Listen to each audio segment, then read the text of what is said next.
make it snappy, I gotta take a crap.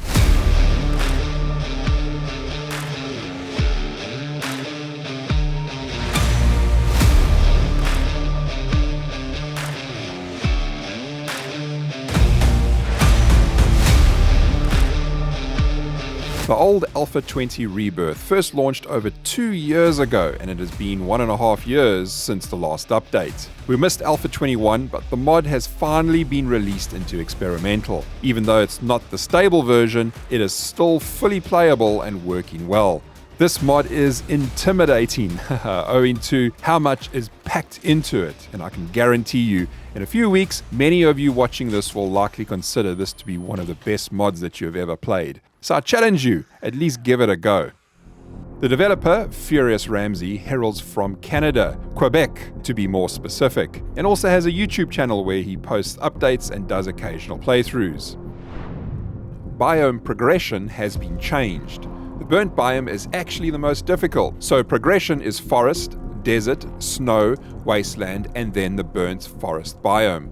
Entering the burnt forest reveals a harsh, desolate wasteland filled with twisted black skeletal forms. Patches of smouldering embers still burn, casting an eerie red glow through the haze, with the occasional groan of the undead lurking in the smoky shadows, which gives the biome an unsettling atmosphere.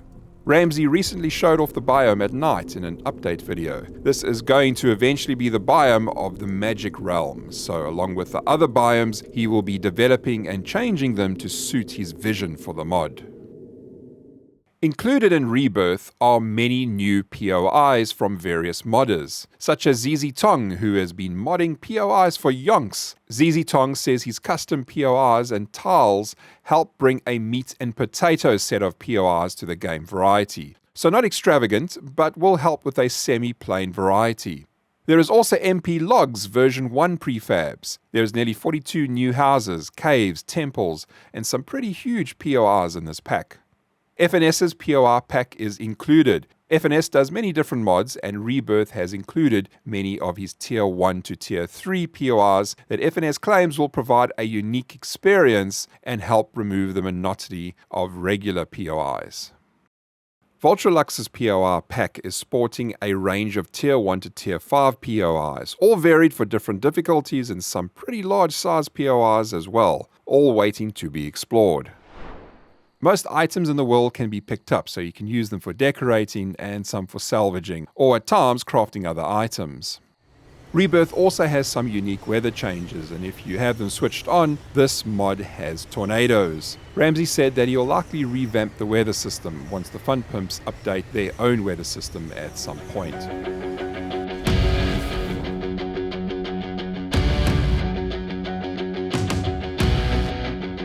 Rebirth makes some very large changes that are very unique to how players progress in the game. You choose your class at the start, from a choice of 10. The class system is massive, and this only demonstrates the huge amount of work and dedication that Ramsay has put into the mod. Besides certain skill bonuses, you also get class weapon specialization, and all classes have special auras for helping nearby allies. The auras are like mods that you slot onto your character, and these will help nearby allies as well. However, there are two that don't have auras, the Berserker and the Witch Doctor. However, if you are a Witch Doctor, then who cares about auras when you have black magic and can raise the dead? Skill bonuses are worked into the very fabric of your progression, and they are not a one-time click of the button, but get more awesome as you progress. For example, the soldier gets a bonus to firing rate, meaning he can get more rounds out of his gun with the progression of his skill. With his aura, he can inflict double damage on occasion, and this ability will benefit your party members as well. This mod is not just for the single player, but Ramsay has put a lot of effort into making it collaboration friendly with bonuses to those playing multiplayer. The soldier specializes in axes and machine guns, so his ultimate axe is the Stormbreaker, which can be thrown at monsters and stun shocks them. And make sure you come with loads of extra ammo for his ultimate minigun. The classes are so vast that I will cover these in another video just on the Rebirth classes themselves.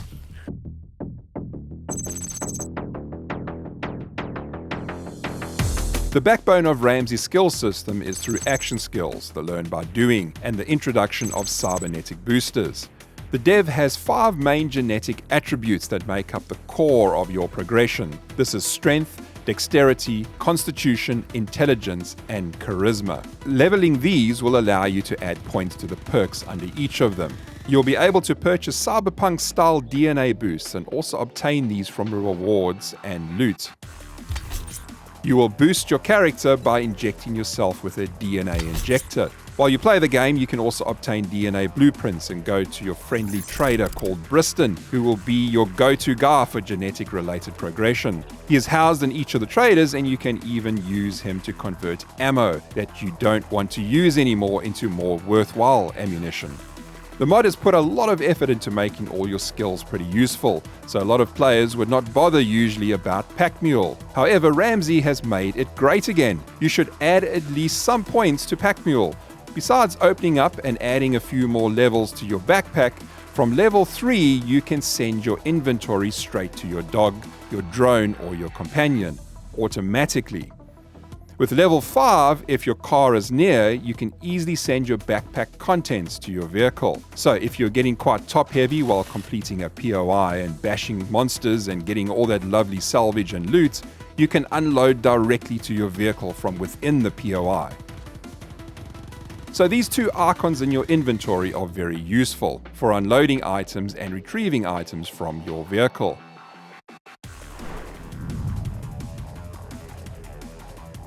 Speaking of inventory, the overall interface has numerous changes. The backpack is pretty healthy with 96 slots, and a very noticeable 20-slot tool belt with health, stamina, water, and food along the top. To the left, we have the information window, housing a lot of, information. Over here, you'll get your attribute level and progress, class information, your character level, game stage, loot stage, zombie kills, and actual progress for various skills that you have recently used. For those loving information in a box, you have your wish. Until you have seen the Rebirth menu, you have not witnessed the largest list of options available in any mod. Ramsay has added a ginormous number of options to help you tailor and customize the mod to how you wish to play. Not only making it easier or more difficult, but also a greater variety of various aspects and features of the mod, such as making the traders invulnerable, or switching tornadoes on and off. Of course, many more options await your mouse cursor to scroll through.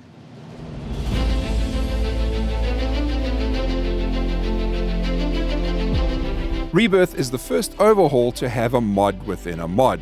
Well, at least that I know of. This, ladies and gentlemen, is the scenario feature. Rebirth will have more scenarios in the future, but for now there is one called the Purge, which you select from the menu. So you can play Rebirth as normal, but the Purge scenario selection locks certain features and changes how Rebirth works. Now, when you run the game on a new save, you are spawned into a random location with a bicycle, and your mission involves clearing out the zombies from the nearby towns and cities. Besides zombie animals, there are no zombie spawns. There are no jobs at traders, so there are no quests for you to be able to take from traders, and there is no blood moon, so no horde night. Traders are not protected, and wandering hordes will gradually increase in size and in frequency. There are no roaming bandits, but there are certainly still bandit events and gangs that can cause you headaches. You must clear out POIs and progress to the new stages and biomes. Ramsay has put relevant information on the map. For example, you can see if you've cleared a POI or not. Similar to the clear quest, however, each POI tracks the zombies required to kill and checks it off once you are done. Completing or purging a certain number of zombies will give you a reward, which comes in the form of a supply drop, and the supply drop will scale as you progress. I know many don't really enjoy the normal 7 Days to Die Horde Night playthroughs, so this provides a scenario that is not just a matter of switching off the blood moon. So I think many people will certainly enjoy this as an option. You have a pretty fascinating system that comes with your armor mods. You have seen armor mods, but then you have not seen Rebirth mods. The mod has completely redone the armor mod system. It is almost as if the dev decided to create a large expansion for the game just for the armor mods. Now you can obtain many new mods, such as those for loot stage bonuses, knockdown resistance, hunger and thirst mods, many different experience mods, game stage mods, screamer, heat, indicator mods, and fire rate, to name just a few. Many of them are also tiered from level 1 to level 5. They are not craftable, so you need to loot them, but the ones that you find in the loot you can then combine and craft higher tiers. If you look at my helmet armor, for example, I have stun resistance, range damage, health assessment, which allows me to view the health bars of certain entities, heat detection, so I can view the current screamer level heat that I am producing. The pieces also only slot into certain armor parts. This is my game stage tier 4, which goes into my chest only, and this reduces my game stage when I go into a POI. There are many mods like this in your armor, and you can get quite involved in deciding what to keep and use in your character.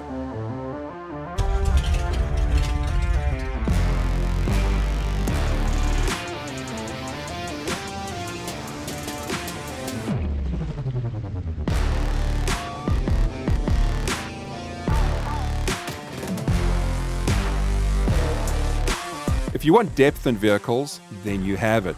Salvaging vehicles and many that are dotted around the world will provide numerous parts. Everything from spark plugs, starters, carburetors, fuel pumps, and different types of engines are required to repair your chosen vehicle. There are numerous custom non-vanilla vehicles that can be obtained, and you don't have to get a bicycle first. A few vanilla vehicles can still be crafted, but instead, with the correct components and some hard work, you can have that awesome motorbike or SUV if you wish to have one before a bicycle. There is also a trader that deals specifically with vehicles, and you can eventually purchase a helicopter from her if you meet the correct requirements. When it comes to workstations, all roads start from your toolbox. From here, you build other workstations. However, you will need to find many of the workstations while exploring. Find an old damaged station, such as an oven, a shredder, table saw, or distiller, and salvage it. This will help in crafting and rebuilding one later back at your base. Another option is to speak to one of the custom traders in the vanilla trader. He will provide you with quests at certain character levels where you can obtain a blueprint. Once you have completed the quest, you can craft that particular workstation. Crafting stations have broadcast crafting already built into it. So switching on remote broadcasting on a container means that you can use most workstations with all the containers in the area. This system also is connected with building, so if you must do some construction somewhere, you can have broadcast enabled. You can build, construct and repair buildings without having the materials carried around directly on your person or in your inventory. And yet another nice life hack, Ramsay enabled certain stations to switch off automatically when the job or queue is complete.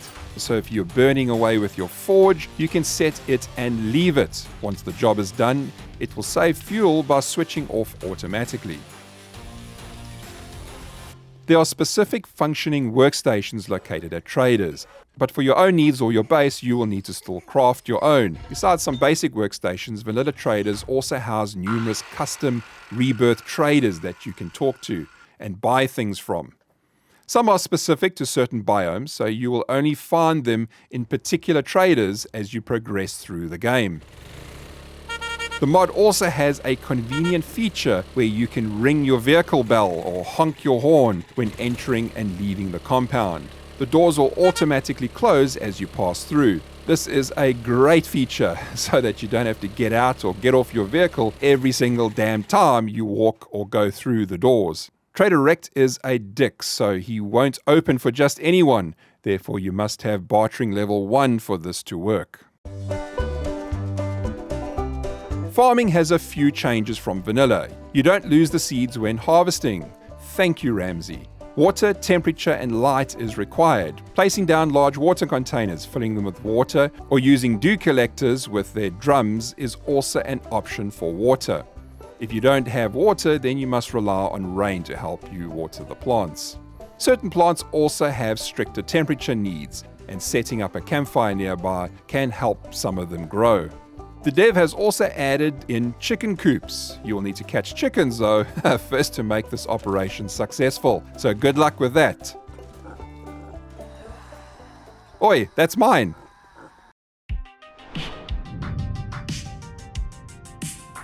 Various players enjoy the music that FuriousRamsay added to the menu. There are over 80 pictures that can randomly appear, but it is the music that players have requested to be able to listen to while in-game. Ramsay to the rescue. He created a mini-game that you will find in your skills menu and a way to unlock the music. While exploring, you will find various cassette tapes, such as in nightstands or duffel bags. When learning a whole collection, you will unlock special boosts to your skills, such as more resources when mining. Finding a cassette will allow you to listen to it while in your vehicle. And using the keyboard, you can skip songs, increase or decrease volume, and stop a song. There is also a set of headphones and a vintage Walkman you can collect, allowing you to listen to the music at any time. Come on, you gotta admit, this is a pretty fun feature. There are 3 sets of entities in Rebirth. You have the zombies and various monsters. They are dead set on eating and killing you. While the second group are the bandits. They are also dead set on killing you, but without the eating bit. They will show up now and then and attack you. Usually a bandit will first introduce him or herself to you by placing a baseball bat across your head. Later on, there are bandit events with a bandit leader, so there are bandits roaming around, and this does include ranged weapon bandits later on in the game. Bandits can also show up when you are collecting your airdrop. Ramsay has made the airdrop more challenging, and not only the bandits that occasionally come around, but the zombies as well will try to destroy your airdrop when you rock up to collect it. Don't think you can just grab the loot and push off. No, a 20-second timer is on the loot. It does have very high hit points, but zombies will still try to destroy it. So don't leave it too long, as you will need to kill off the local riffraff before you can open the drop. Besides zombies and bandits that I've mentioned, the world is also populated with fellow survivors. In Rebirth, you can hire companions, which is determined by your charisma attribute and the charismatic nature perk. You can hire dogs and various humans. They will join you for a price, but are very convenient as a pack mule and will also level as they gain experience. Many people fell in love with Calvin in the Sons of the Forest game, owing to how useful he was at times. Well, now you can have your own Calvin in 7 Days to Die. Your hireable survivors can also be put to work and will repair blocks on your command. So I've deliberately gone and damaged part of my building. I've given him the command. He's gone to repair. Now I go and have a look at the area that I damaged, and you notice that it has been repaired. For a fee, they will also go out and gather and get resources. This mod is packed with firepower and awesome melee weapons.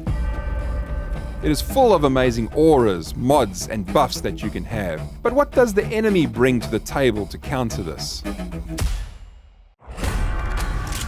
The dev has added a mix of vanilla zombies and custom ones. Within these, there are many variations. Further to zombie variation, you can no longer walk into a POI in the game and know what entity will be there. Except for the loot placement, Ramsay has randomized everything and bypassed what the POI designers have set. So each visit and playthrough can be different when it comes to where zombies are located in a POI.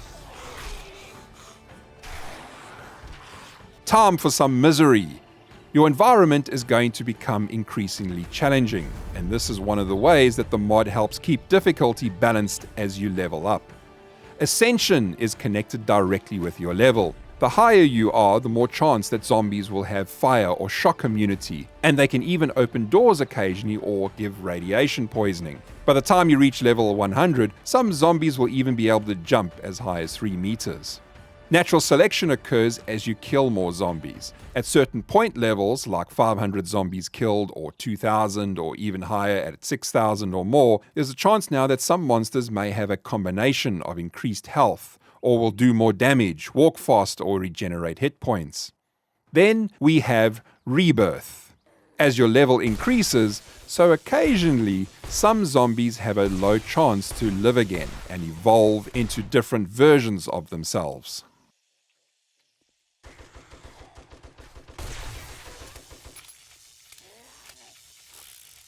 The mod has very effective support zombies. For example, there are doctors, which have a heal function, enabling them to heal surrounding zombies. This is also not like the simple vanilla heal that you would get. It is much more significant and will make a big difference if these particular zombies are not killed first. There are guardians and zombies that provide armor and protection increases for roaming hordes and POI zombies.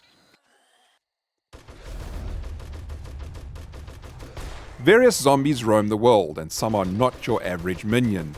They have skills and are considered leaders among the undead. They are larger and also spawn other zombies when attacked.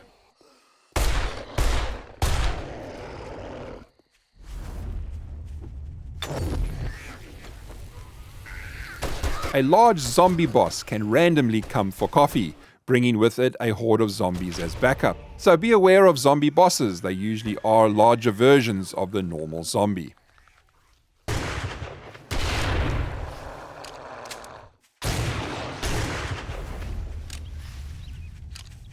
Seekers are very unhappy beasts. They have a serious case of indigestion and are effectively walking bombs. They come seeking out the player and slowly destroy things in their way. Along with the explosive farts, they pack a punch and call in minions every now and then to help them fight. Now, the Outbreak is a very interesting wandering horde type of mechanic. Instead of a normal wandering horde occurring, you will have an outbreak.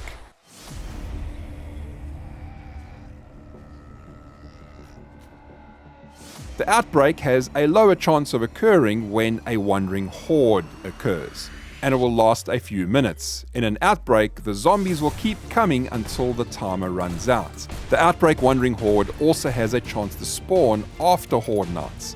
All these settings can be toggled on and off, including percentages in the menu. This certainly gives your wandering hordes a bit of spice compared to the old system. So, have you had enough? No? Great. From the start, besides the monsters, leaders, and events, the normal zombies also come in various flavors. At the start, you will encounter the explosive immune zombies with explosive symbols on their hands. These zombies have a chance to knock down and stun you. There are toxic zombies that will give you radiation poisoning, shock immune zombies, and also those that are fire immune. If that is not bad enough, later you get combinations of these, and they will start looking like sorcerers wielding magic in the palms of their hands. Then there are also the Tainted, which are a higher level than your radiated zombies. They have a purple color and are moving towards the developer's vision of a magic-related zombie. So they will eventually be imbued with magic, but that is in the future.